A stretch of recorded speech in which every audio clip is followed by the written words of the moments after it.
Good morning students. मैं RBSC solutions channel से नितिन और आज हम लोग पढ़ने वाले हैं रासायनिक अभिक्रियाएं उत्प्रेरक, जिसे हम लोग केमिकल रिएक्शन एंड कैटलिस्ट भी कहते हैं। और स्टूडेंट्स से पढ़ने से पहले एक चीज़ ज़रूरी बात मैं आपको बताना चाहूँगा कि अगर आपने हमारा चैनल अभी तक सब्सक्राइब नहीं किया है तो प्लीज़ उसे सब्सक्राइब करें, बेल आइकन को प्रेस करें और उसको ऑल पे क्लिक करें, जिससे कि अच्छे अच्छे जो वीडियोस आपके लिए बनाए जा रहे हैं वो आप तक पहुंच पाएँ। और दूसरी बात मैं आपको ये कहना चाहूँगा, अगर आपको वीडियो अच्छे लग रहे हैं तो आप प्लीज़ उसे शेयर ज़रूर करें स्टूडेंट्स। और आप लोगों को ये वीडियो पूरा देखने के बाद में अगर ये वीडियो अच्छा लगता है तो प्लीज़ एक अच्छा सा कमेंट आप ज़रूर करें। और हम लोग स्टार्ट करने जा रहे हैं आपका चैप्टर रासायनिक अभिक्रियाएं उत्प्रेरक, जो कि आरबीएससी बोर्ड क्लास 10th का 6th चैप्टर है हमारा। तो हम लोग क्या देखते हैं स्टूडेंट्स यहाँ पे कि जीवन में बहुत सारी जो रासायनिक घटनाएं हो रही है वो पदार्थों का दूसरे रूपों में परिवर्तन होता जा रहा है। और इन परिवर्तनों को हम लोग क्या बोलते हैं कि भौतिक या रासायनिक परिवर्तन कहते हैं। क्या बोलते हैं स्टूडेंट्स? भौतिक या रासायनिक परिवर्तन हम लोग यहाँ पे कहते हैं। तो अभी हम लोग यहाँ पे चर्चा करने वाले हैं भौतिक एवं रासायनिक परिवर्तन की। तो कुछ ऐसे पदार्थों में कुछ इस प्रकार से होता है कि परिवर्तन का कारण अगर उसमें से हटा दिया जाए तो पुनः प्रारंभिक पदार्थ प्राप्त हो जाता है हमें, और ऐसे परिवर्तन को भौतिक परिवर्तन कहते हैं हम लोग। जबकि दूसरी तरफ कुछ परिवर्तन ऐसे भी होते हैं जिसमें पदार्थों के संगठन ही बदल जाते हैं, यानी कि जो पदार्थ था उसके गुण वगैरह सब कुछ बदल गए, उसका आकार बदल गया और नए पदार्थ बन जाते हैं। ऐसे परिवर्तनों को हम लोग क्या बोलते हैं स्टूडेंट्स? रासायनिक परिवर्तन कहते हैं। तो अब हम लोग डिटेल में पढ़ने जा रहे हैं कि भौतिक परिवर्तन क्या होता है और रासायनिक परिवर्तन क्या होता है। तो सबसे पहले हम पढ़ते हैं भौतिक परिवर्तनों के बारे में। तो ये परिवर्तन वे परिवर्तन होते हैं जिसमें पदार्थ के भौतिक गुण तथा अवस्था में परिवर्तन हो जाता है, परंतु उनके रासायनिक गुणों में कोई भी परिवर्तन नहीं होता है। क्या नहीं होता है स्टूडेंट? रासायनिक गुणों में कोई भी परिवर्तन नहीं होता। साथ ही परिवर्तन का कारण यदि वहां से हटा दिया जाए तो पुनः मूल पदार्थ जो है हमें प्राप्त हो जाता है। जैसे कि जल है हमारा, जिसका रासायनिक सूत्र अगर हम लोग देखें तो हम लोग उसको H2O कहते हैं, और ये हमेशा अधिकांशतः द्रव अवस्था में पाया जाता है। गर्म करने पर यह गैसीय अवस्था में बदल जाता है वाष्प के रूप में, और ठंडा करने पर पुनः यह बर्फ के रूप में बदल जाता है। तो इसी प्रकार से लोहे का चुंबक बनना, नौसादर का ऊर्ध्वपातन, शक्कर का पानी में विलय होना आदि जो है इसी प्रकार के कुछ उदाहरण हैं जो कि भौतिक परिवर्तनों को दर्शाते हैं। अब अगर हम लोग देखें कि भौतिक परिवर्तनों के गुण क्या होते हैं स्टूडेंट्स, तो पदार्थ के केवल भौतिक गुणों यथा अवस्था, रंग, गंध आदि में परिवर्तन होता है। क्या होता है स्टूडेंट्स यहाँ पे कि केवल उसकी अवस्था में, गुणों में, रंग में, गंध में आदि में ही परिवर्तन होता है। परिवर्तन का कारण हटाने पर पुनः प्रारंभिक पदार्थ प्राप्त हो जाता है।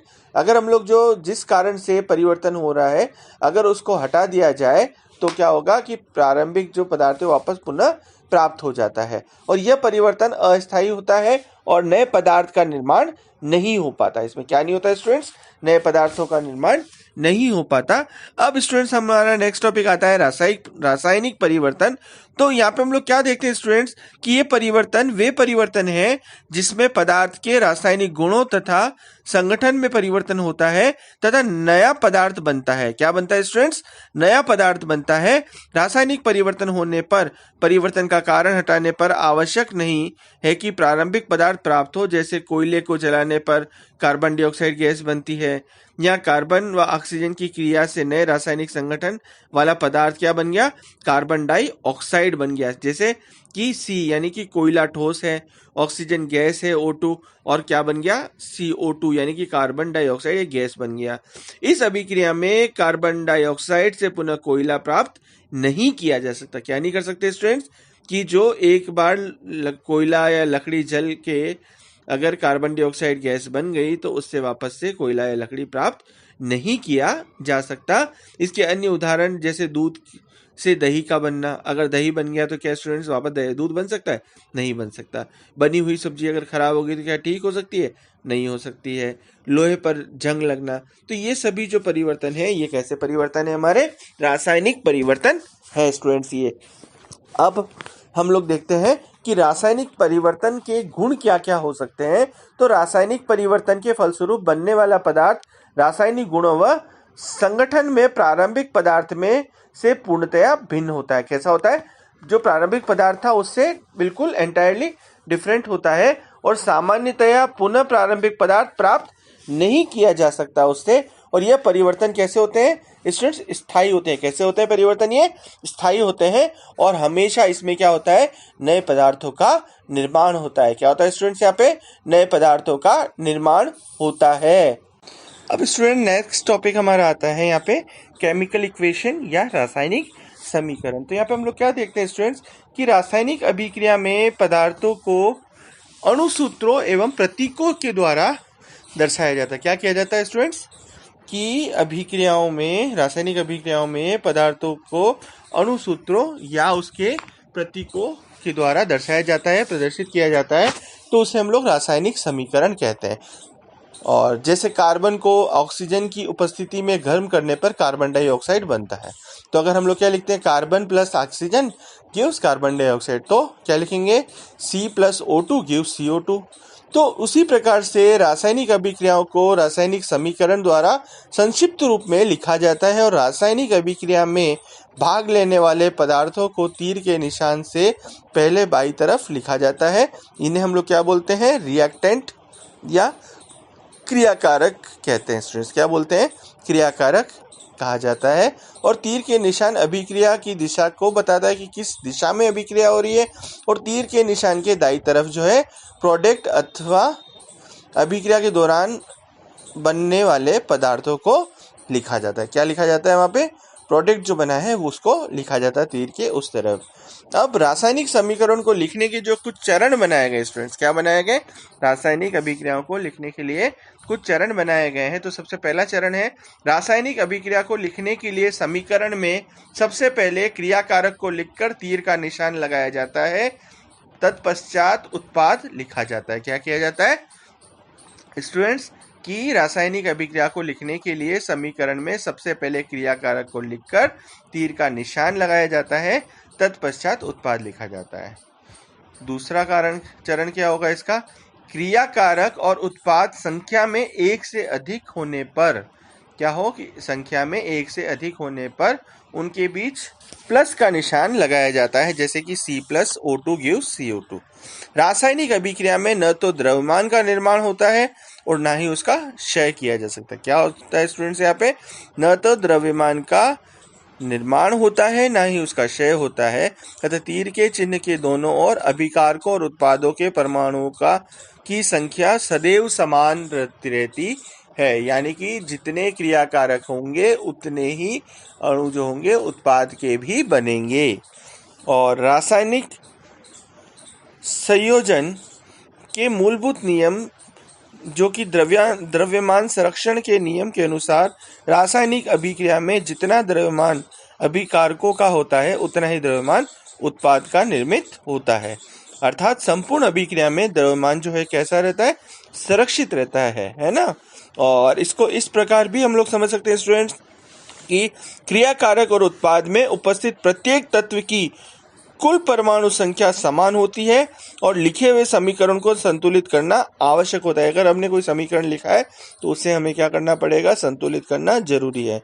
और दोनों ओर के अणुओं की संख्या को बड़ा घटाकर समीकरण को संतुलित किया जाता है। और रासायनिक समीकरण को अनुमान विधि द्वारा संतुलित किया जाता है। किससे करते हैं? हिट एंड ट्रायल मेथड, यानी कि हिंदी में बोलते हैं अनुमान विधि। फिर आता है हमारा नेक्स्ट, रासायनिक समीकरण को संतुलित करने के लिए सर्वप्रथम अणुओं में से ऑक्सीजन व हाइड्रोजन को छोड़कर दूसरे परमाणुओं को संतुलित करते हैं। क्या करते हैं? हम सबसे पहले ऑक्सीजन और हाइड्रोजन को पहले छोड़ देते हैं और बाकी जो दूसरे परमाणु हैं उनको हम लोग संतुलित करने की कोशिश करते हैं। जैसे आपको यहाँ पे इक्वेशन में नजर आ रहा है कि C3H8 क्या है? हमारा प्रोपेन है और O2 ऑक्सीजन है और इससे क्या बन गया? CO2 यानी कार्बन डाइऑक्साइड बन गया और इसमें से जल निकल गया। तो अब यहाँ पे हम क्या देख रहे हैं स्टूडेंट्स कि C3H8O2 है ना। तो यहाँ पे कितना था? CO2 कितना बना था? एक ही दिख रहा था, लेकिन कार्बन कितने इधर? 3 है। तो यहाँ पे कितने कार्बन डाइऑक्साइड बनेंगे? 3 कार्बन डाइऑक्साइड बन गए। तो कार्बन की संख्या को संतुलित किया गया। अब हाइड्रोजन की संख्या को हम संतुलित कर रहे हैं यहाँ पे स्टूडेंट्स।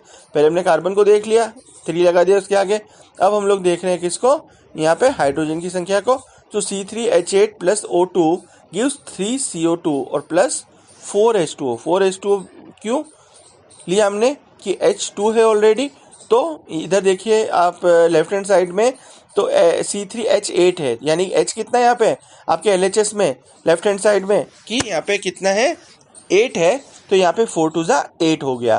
तो अब ऑक्सीजन की संख्या को दोनों ओर से समान किया जाता है। तो C3H8 यानी 5O2, यानी कि ऑक्सीजन को अगर हम लोग देखें तो देखो इधर कितने ऑक्सीजन हो रहे हैं, 3 2 जा 6 और यहाँ पे 4 ऑक्सीजन, यानी कि ऑक्सीजन इस तरफ आपके राइट हैंड साइड में कितनी है स्टूडेंट्स, 10 ऑक्सीजन है। तो अब यहाँ पे हमने क्या किया कि इधर जो आपके LHS में जो O2 था, इसके आगे हम लोगों ने क्या किया 5 लगा दिया, तो 5O2 हो गया।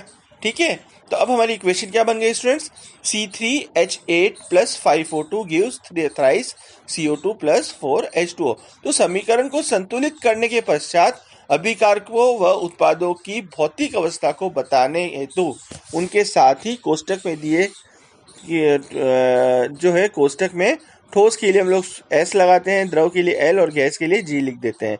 तो C ब्रैकेट में देखिए नीचे क्या लिखा है, S लिखा है, फिर O2 ब्रैकेट में G लिखा है, फिर CO2 ये भी G लिखा है।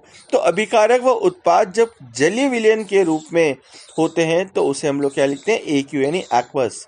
तो CaO होल ब्रैकेट S आपका और H2O ये लिक्विड है, और CaOH होल ब्रैकेट 2 यानी कि क्या बन गया, कैल्शियम हाइड्रोक्साइड, ये एक एक्वस सॉल्यूशन है।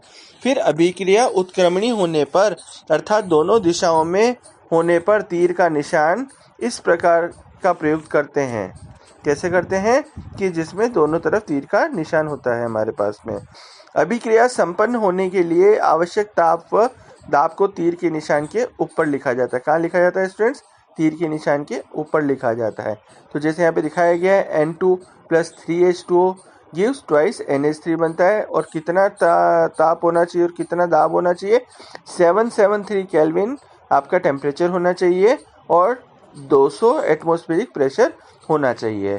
तो ऊष्माक्षेपी व ऊष्माशोषी अभिक्रियाओं के लिए उत्पाद के साथ क्रमशः प्लस व माइनस लगाकर ऊष्मा की मात्रा को लिखा जाता है हमेशा, और ऊष्मा को चिन्ह डेल्टा से भी क्या होता है हम लोग प्रदर्शित करते हैं, हम लोग लिखते हैं। जैसे कि यहाँ पे लिखा गया है N2 plus 3H2 gives twice NH3 plus 10.5 के कैलोरी पर मोल है यहाँ पे, और N2 plus thrice O2 gives 2NO2, और यहाँ पे जो एनर्जी निकली हो कितनी निकली,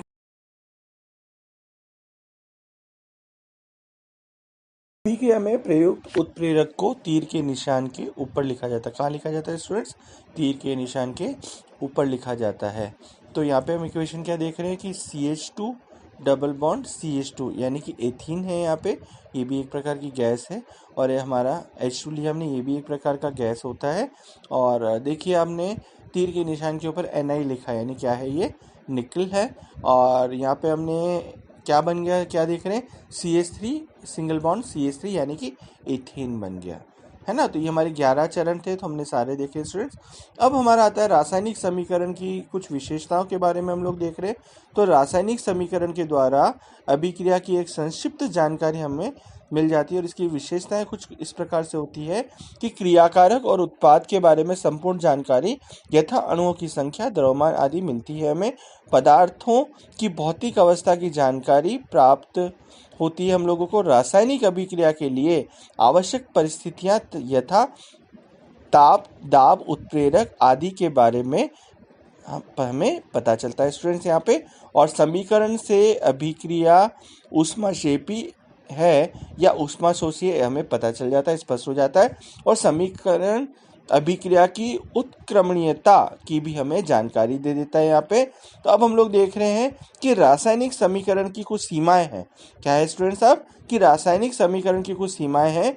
तो इतनी विशेषताओं के बाद भी रासायनिक समीकरण की कुछ सीमाएं हैं, वो क्या है कि अभिक्रिया की पूर्णता की जानकारी हमें नहीं देता है, और इससे क्रियाकारक व उत्पाद की सांद्रता के बारे में कुछ स्पष्ट नहीं होता। क्या नहीं होता स्टूडेंट्स कि इससे क्रियाकारक व उत्पाद की सांद्रता के बारे में कुछ भी स्पष्ट नहीं होता है। थैंक यू आप मेरा वीडियो सुन रहे हैं, देख रहे हैं। अगर आपको हमारे वीडियो अच्छे लग रहे हैं तो मैं फिर आपको कहना चाहूँगा कि प्लीज़ आप इसे लाइक करें, सब्सक्राइब करें और फॉलो ज़रूर करें। ये आपके लिए इस चैप्टर यानी कि जिसका नाम है हमारा रासायनिक अभिक्रियाएं उत्प्रेरक का पार्ट फर्स्ट था, जिसमें कि हमने फिजिकल एंड केमिकल चेंजेस और केमिकल इक्वेशंस के बारे में, इक्वेशन को बैलेंस कैसे करते हैं वो हमने सीखा। और नेक्स्ट वीडियो मैं बहुत जल्दी आपके लिए लेके आऊँगा, जो कि होगा आपका केमिकल रिएक्शन यानी कि रासायनिक अभिक्रिया, और वो होगा हमारा लेसन नंबर 6 का पार्ट 2। तो स्टूडेंट्स, आपने अगर मेरे चैनल को सब्सक्राइब नहीं किया है तो प्लीज़ आप उसे लाइक करें।